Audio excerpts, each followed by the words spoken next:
Media association से मैं प्रदेश प्रवक्ता उत्तर प्रदेश अरविंद मिश्रा। बीते कुछ दिनों में सोशल मीडिया पर एक विज्ञप्ति बहुत तेज़ी से वायरल हो रही है। उसमें पत्रकारों पर आरोप लगाते हुए कहा गया है कि पत्रकार खबरों को तोड़ मरोड़ कर प्रस्तुत करते हैं, गलत खबरों का प्रकाशन करते हैं, जिसके चलते उन पर कानूनी कार्रवाई की जाएगी।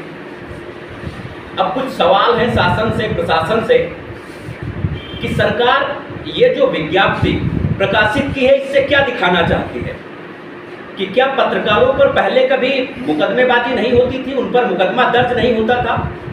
जो पत्रकार कभी गलत खबर का प्रकाशन करते हो, यहाँ तक गलत खबर छोड़ दो, सत्य खबर प्रकाशित करते थे, सही खबर प्रकाशित करते हैं, सबसे ज़्यादा मुकदमे उन पर दर्ज होते हैं। तो इस विज्ञप्ति का जिसका प्रकाशन किया गया है, इस विज्ञप्ति का क्या मतलब है, इस पर सरकार अपनी मंशा स्पष्ट करे।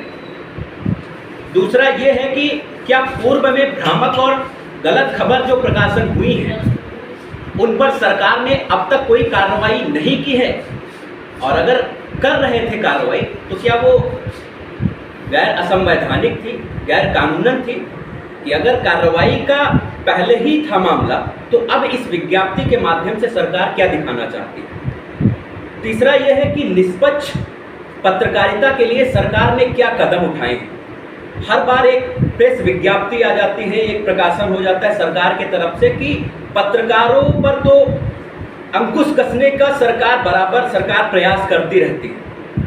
हमेशा पत्रकार ही गलत होते हैं, पत्रकार ही खबरों को गलत प्रकाशित करते हैं, पत्रकार ही खबरों को तोड़ मरोड़ के प्रकाशित करते हैं। ठीक है, लेकिन आप ये बताइए कि आपने पत्रकारों के लिए क्या कुछ ऐसे कोई उचित उपाय अभी तक किए हैं जहां पर इन चीज़ों के मुद्दे उठाए जा सके? क्या सही है, क्या गलत है?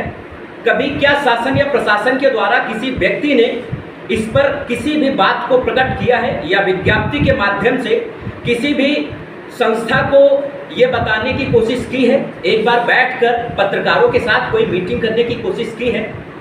कुछ तथाकथित पत्रकारों के चलते पत्रकारिता विभाग बदनाम हुआ है, आगे भी हो रहा है। होता क्या है कि सरकार की गलत और सही दोनों चीज़ें वो बहुत ही प्रमुखता से छाप देते हैं। ये विज्ञप्ति जो सामने है इसे स्क्रीन पर भी दिखा दिया जाएगा।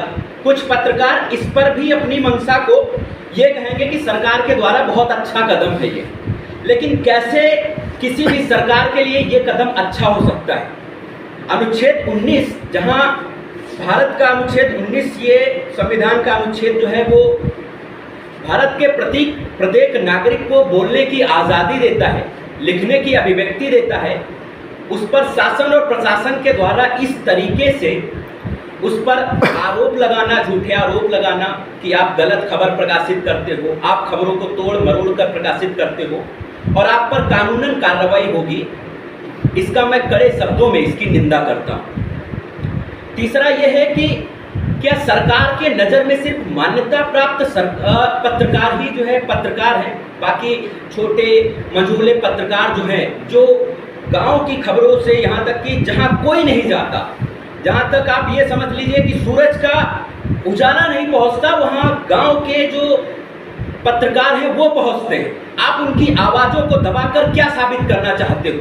क्या चाहते हो कि सिर्फ और सिर्फ शासन में, प्रशासन में सिर्फ आपकी आवाज़ ही बुलंद हो? जो आपकी गुणगान करे वो ठीक है, अगर कोई आपके तथ्यों को उजागर करता है, आपके घोटालों को उजागर करता है, तो वो घोटाला क्या आपके लिए तोड़ मरोड़ कर प्रकाशित होगा, या उसे आप गलत कह दोगे, उस पर कार्रवाई करोगे?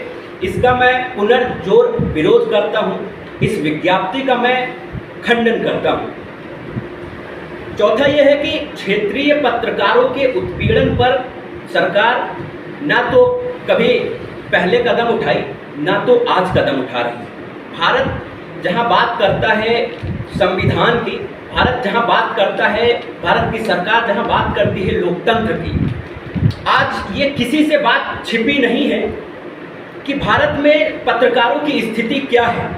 विश्व स्तर पर देखें तो पत्रकारों की स्थिति का रिकॉर्ड भारत में हर वर्ष गिरता ही जा रहा है। जो ये पूर्णतः सत्य है और ये दर्शाता भी है कि हम लगातार भारत में पत्रकारों की आज़ादी, हम पत्रकारों की आज़ादी छीनती जा रही है, जो किसी भी देश के लिए ठीक नहीं होता है। जिस देश में पत्र